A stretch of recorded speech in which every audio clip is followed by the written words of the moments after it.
Bueno, ¿cómo andan? Hoy vamos a ver la introducción a fluidos. Cuando hablamos de fluidos, ¿de qué hablamos? Hablamos de, por ejemplo, líquidos. Vamos a dibujar. Líquidos. ¿Por qué los líquidos son fluidos? Bueno, son capaces, como su palabra lo dice, de fluir. ¿Sí? Los líquidos presentan algunas propiedades. Por ejemplo, frente a algunos tipos de esfuerzo, como corte o tensión, los líquidos básicamente no presentan oposición. Sin embargo, si queremos, por ejemplo, comprimir un líquido, nos va a resultar bastante difícil. A comparación con los sólidos, el sólido fácilmente puede ser cortado o puede ser tensionado. ¿Tensionado qué significa? Tensionado. ¿Qué significa? Yo tengo un sólido, una fuerza hacia allá, otra fuerza hacia acá. Yo tengo otro sólido, lo quiero cortar. ¿Qué hago? Una fuerza hacia acá y la otra hacia allá. ¡Pac! Corto, como una tijera. ¿Sí? Y si yo lo quiero comprimir, le puedo hacer fuerza de todos lados. ¿Sí? Los líquidos responden bien o fácilmente a corte y a tensión, pero no a compresión. Para compresión los líquidos no se pueden comprimir, son casi incomprimibles.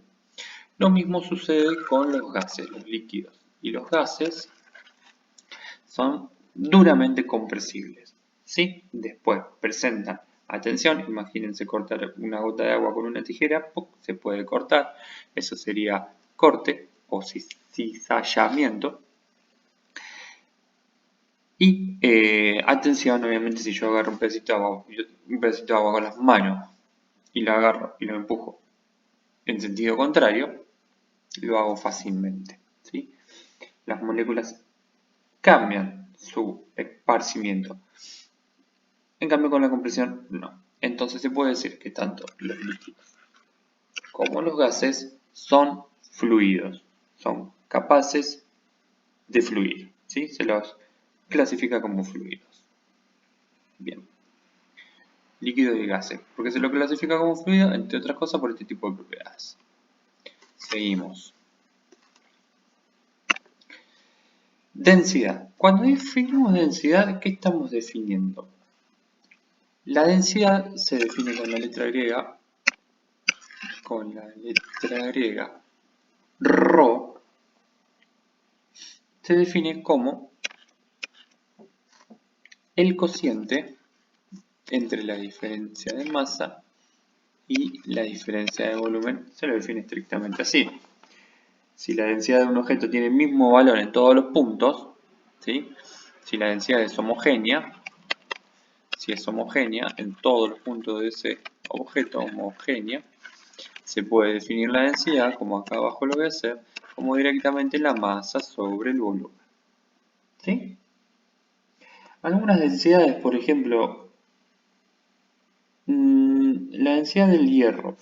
El hierro pesa 7000, no, adelantar acá, pesa 7800 kilogramos por metro cúbico. ¿Sí? Lo pongo acá, densidad de hierro, el hierro se representa con Fe, si recuerdan de química. La densidad de hierro, por ejemplo, es esa. La densidad del agua, ¿cómo es? Supuestamente todos la conocen. Densidad del H2O, supongamos agua pura, es masa sobre volumen, que será 1000 kilogramos por metro cúbico. Siempre abajo, unidades de volumen. Por ejemplo, el metro cúbico. Arriba, unidades de masa. ¿Sí? En general, la densidad de un material depende de factores ambientales como la presión y la temperatura. ¿Sí?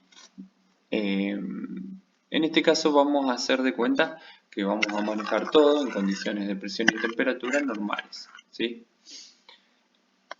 ¿Qué es la presión? La presión se define como la fuerza en condiciones estáticas.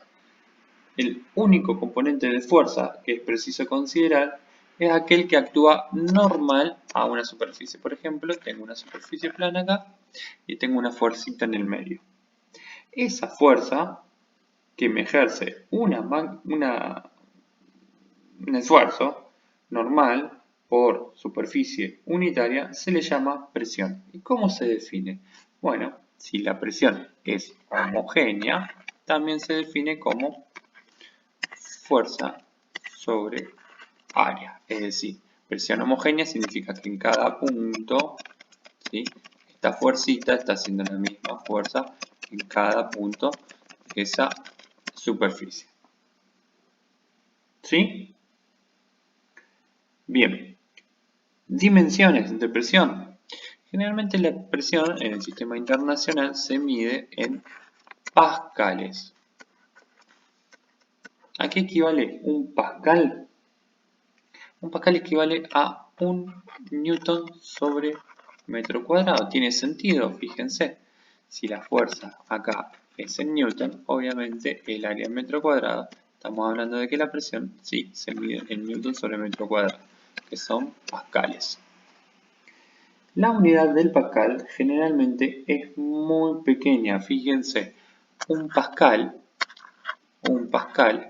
equivale a 0,00001. Tengo que controlar las suposiciones, son 4, 0 y 1, ¿no? Está bien.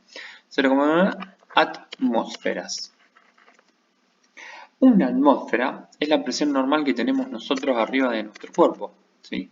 Nosotros soportamos la presión de una atmósfera debido a la atmósfera, que es una columna de aire que está sobre nuestro cuerpo hasta donde termina, hasta el cielo, digamos, hablando mal y pronto.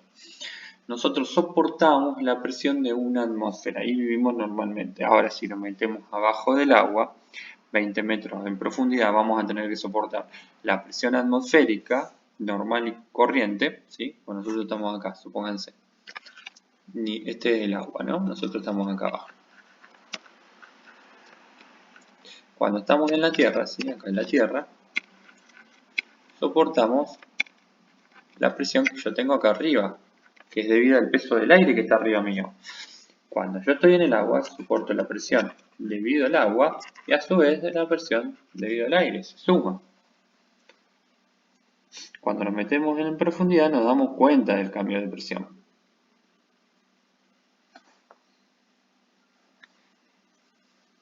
Muy bien. Dicho esto, vamos a introducir estos conceptos, que más o menos ya los conocemos, vamos a introducir a la ley fundamental de la hidrostática.